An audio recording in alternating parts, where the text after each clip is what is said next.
Agradecer a Alberto Jicotenca, director de la Casa de Migrante, que nos reciba esta llamada. Alberto, buenas noches.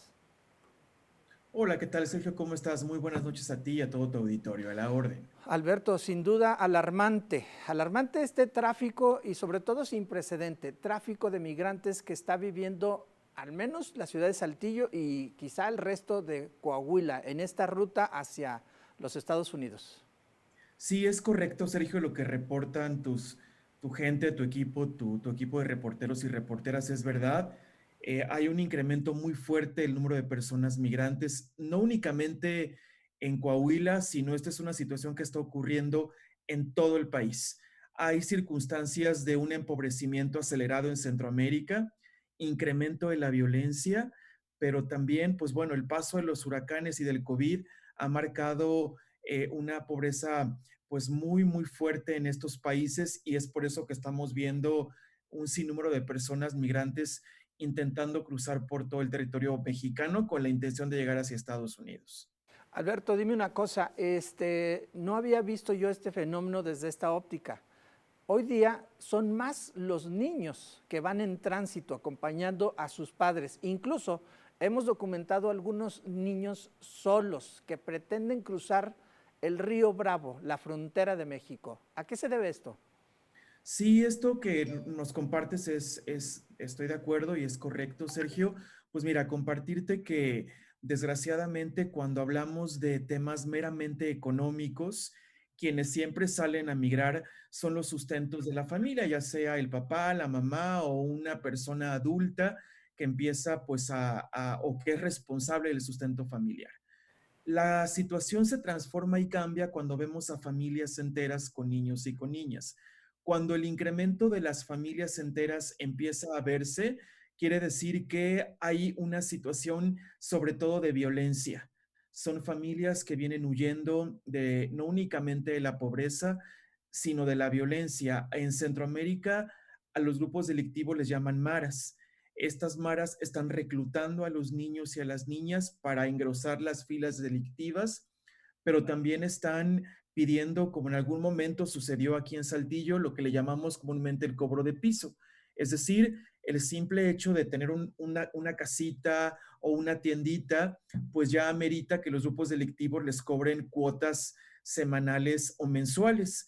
Es por eso que la agencia de Naciones Unidas que le llamamos el ACNUR, que es el Alto Comisionado para Refugiados, pues tiene un trabajo muy importante en México y en Saltillo, justamente por el incremento de las familias que vienen huyendo de la violencia en sus países de origen, sobre todo de países como Honduras, El Salvador y Guatemala. Este fenómeno desbordante, tengo entendido que pues ha originado que se aperturen nuevas casas aquí en la ciudad de Saltillo, amén de estos campamentos que llegan y se instalan a libre albedrío. ¿Estas casas son oficiales o son clandestinas? Mira, en este momento hay aproximadamente 5 casas para migrantes, 2 casas en la colonia Landín, una casa más ubicada en el camino a General Cepeda, y hay otras 2 casas más en este cerro donde está el Cristo, que pues bueno, vigila la ciudad de Saltillo y que es un monumento pues que se ha convertido en un emblema de la ciudad. Y pues mira, son casas de la sociedad civil que se ha organizado, que ha intentado organizarse para darle respuesta de asistencia humanitaria a esta población. Afortunadamente, la ley mexicana es muy clara y ha sido pues muy benévola con el trabajo humanitario y con el trabajo de defensa de derechos humanos. Y aunque las casas no estén legalmente constituidas, hay algunas que sí lo están, otras no. Mientras no se cometa ninguna actividad ilícita ni ilegal de parte de quienes coordinan estos centros, pues son casas que no podemos decir que estén en la clandestinidad, ¿no? Sino al contrario, están bajo el amparo de una ley, que es la Ley de Protección a Personas Defensoras de Derechos Humanos, y también la ley que se llama del fomento de las organizaciones de la sociedad civil. Sin embargo, están sujetas al manoseo de la delincuencia organizada. Está claro que pues, los polleros, detrás de los polleros hay delincuencia organizada. Sí, efectivamente, el tráfico de migrantes es un delito transnacional y pues lo que conocemos comúnmente como los polleros, pues son simplemente un eslabón más de una cadena mucho más compleja dedicada al tráfico de personas migrantes. Estas bandas transnacionales, sobre todo, tienen a las cabezas más importantes en Estados Unidos y tienen personas regadas desde los países expulsores de migrantes hasta los países de tránsito, como lo es México, y los países de destino. Son cadenas que desgraciadamente pues no han sido del todo perseguidas. Hemos tenido conocimiento de acuerdo a medios de comunicación como el tuyo. Y de repente hay operativos donde detienen a conductores de camiones, a conductores de transportes públicos, pero al final en todas las ocasiones no son más que los eslabones más débiles de tráficos transnacionales de migrantes. Decimos transnacionales porque son cadenas que empiezan en el país expulsor y llegan hasta el país de destino. Alberto, hablemos de números. ¿Cómo podemos medir este fenómeno del que tú nos estás pues, atinadamente explicando? ¿Cómo se ha desbordado en porcentajes, en número de migrantes que diariamente, por semana, por mes, pasan por la ciudad de Saltillo? Pues mira, de acuerdo a cálculos de oficiales de Naciones Unidas y de las agencias que forman parte de Naciones Unidas, pues aproximadamente se ha elevado 4 veces más el número de personas transitando por México y por consecuencia también por Saltillo. También se ha incrementado el número de personas deportadas. Estados Unidos está deportando, no les llaman deportaciones, sino retornos bajo el título 42. Es decir, cualquier persona de cualquier nacionalidad bajo el pretexto del COVID-19 es devuelto o a su país de origen o a México.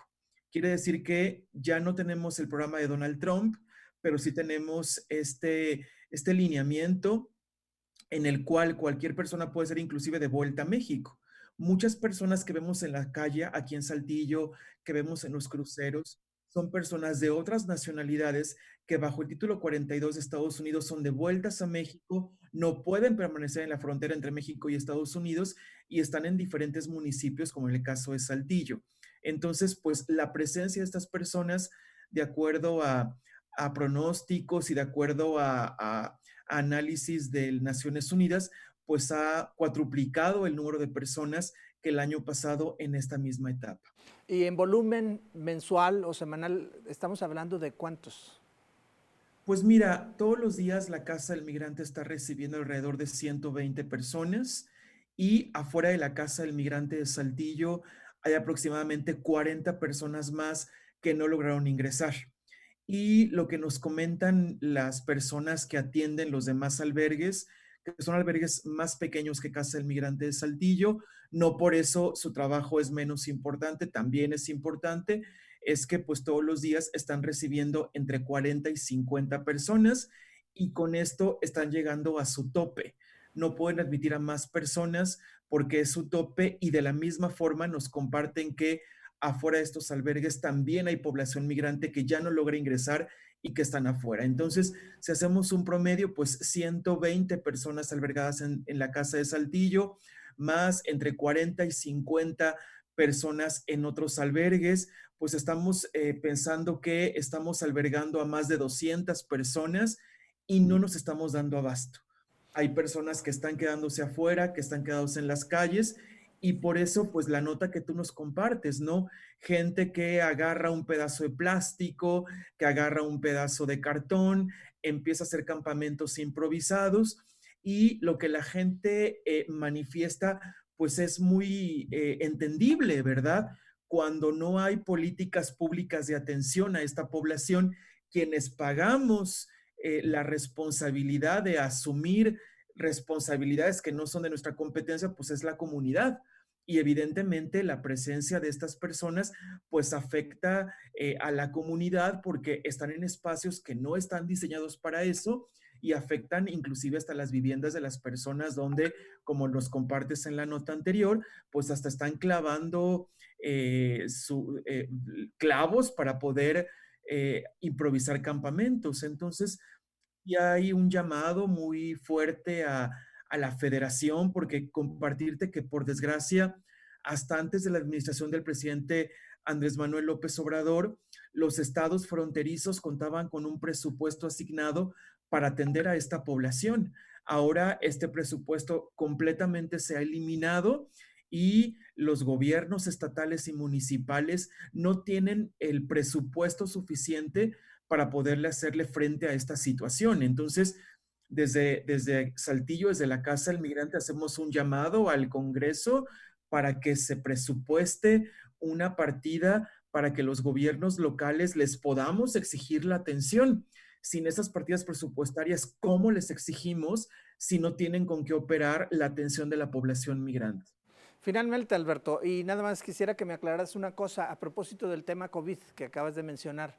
Se supo por ahí que 3 migrantes huyeron de la casa del migrante contagiados de COVID. ¿Qué pasa con estas personas que andan deambulando por la ciudad, por otras ciudades, con este contagio? ¿Cuál es el protocolo que opera en este tipo de casos? Claro, pues mira, por desgracia, Sergio, no fueron tres, sino cuatro personas. Cuatro personas que, sabiendo que eran COVID positivas, no quisieron permanecer aisladas y decidieron salir de casa del migrante de Saltillo y convivir con el resto de las personas migrantes que estaban afuera de la casa del migrante. ¿Cuál es la recomendación que le damos primeramente a la comunidad? Y es que no debemos bajar la guardia. Al final de cuentas, podemos pensar, estas personas pues prácticamente no presentaban una sintomatología grave, eran prácticamente asintomáticos, sin embargo, por diferentes circunstancias pudimos darnos cuenta, se les aplicó la PCR y el resultado fue positivo. Por eso lo que le decimos a la comunidad es no podemos bajar el nivel de cuidados porque desconocemos si la persona con la que estamos conviviendo en la calle, la que nos pide una moneda, la que encontramos en una tienda, puede resultar positiva. Es por eso seguir todas las indicaciones, la sana distancia, uso de cubrebocas, lavarnos las manos constantemente, no estar en lugares cerrados, porque bueno, en esta ocasión pudimos advertir que cuatro personas migrantes decidieron salir a pesar de que les estábamos proporcionando alimentos, hospedaje, pero así como esas personas migrantes, hay muchas personas más que también, pues por razones que no me gustaría calificar ni descalificar, pues no están siendo cuidadosas ni con ellas mismas ni con el resto de la comunidad. Entonces, a la gente de Saltillo lo que nos toca es seguirnos cuidando, siguiendo todas las medidas porque la infección se mantiene. Afortunadamente, estamos ya en un semáforo verde, pero eso no quiere decir que el virus haya desaparecido.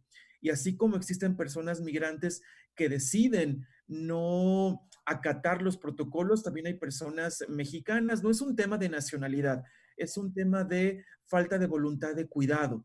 Los que sí queremos cuidarnos, seguir insistiendo, por favor, sana distancia, uso de cubrebocas, porque desconocemos si estas personas migrantes las pudieron haber encontrado en una tienda, en una calle, caminando. Entonces, seguir cuidándonos, por favor.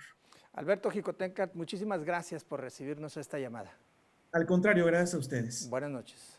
Buenas noches.